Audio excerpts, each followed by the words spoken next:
টানা তৃতীয়বার প্রধানমন্ত্রী হিসেবে কাল শপথ নেবেন নরেন্দ্র মোদী। এই আয়োজন ঘিরে ভারতের রাজধানী ঘিরে এখন সাজ সাজ রব। অনুষ্ঠানে অংশ নেবেন দেশ বিদেশের অতিথি। বাংলাদেশের প্রধানমন্ত্রী শেখ হাসিনা এরই মধ্যে পৌঁছেছেন দিল্লি।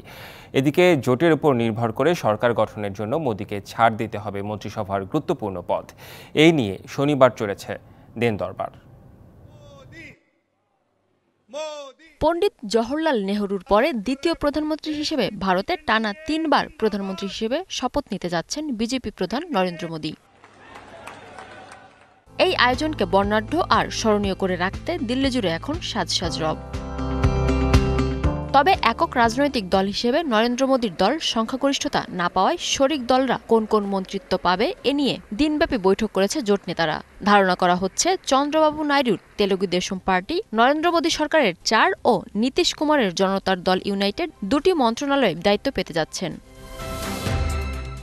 এরই মধ্যে নয়াদিল্লিতে পৌঁছেছেন আমন্ত্রিত প্রতিবেশী দেশগুলোর নেতারা। শনিবার দিল্লি গেছেন বাংলাদেশের প্রধানমন্ত্রী শেখ হাসিনা। পৌঁছেছেন ভারত মহাসাগরের দ্বীপদেশ সিসিলির ভাইস প্রেসিডেন্ট আহমেদ আফিফ। রবিবার প্রতিবেশী আরও ৫ দেশের রাষ্ট্রনেতাদের আসার কথা রয়েছে। শপথ গ্রহণের আগেই নেপাল, ভুটান, শ্রীলঙ্কা, মালদ্বীপ ও মরিশাসের রাষ্ট্রপ্রধানরা আসবেন। এছাড়া মোদীর তৃতীয় মেয়াদের মন্ত্রিসভার এই শপথ গ্রহণ অনুষ্ঠানে দেশীয় স্বনামধন্য প্রায় ৯,০০০ মানুষ সমবেত হবেন।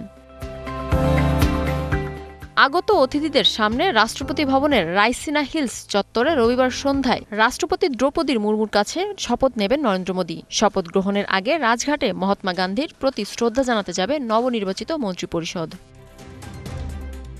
মোদীর শপথ গ্রহণের অনুষ্ঠান উপলক্ষে একদিন আগে থেকেই রাজধানী জুড়ে জোরদার করা হয়েছে নিরাপত্তা ব্যবস্থা। আগত অতিথিদের জন্য তাজ, ওবেরয়, লীলা, মৌর্য সহ নামিদামি হোটেলে মোতায়েন করা হয়েছে নিরাপত্তা কর্মী। এমনকি রাষ্ট্রপতি ভবন এবং আশেপাশের অঞ্চলকে ঘোষণা করা হয়েছে নো ফ্লাই জোন হিসেবে।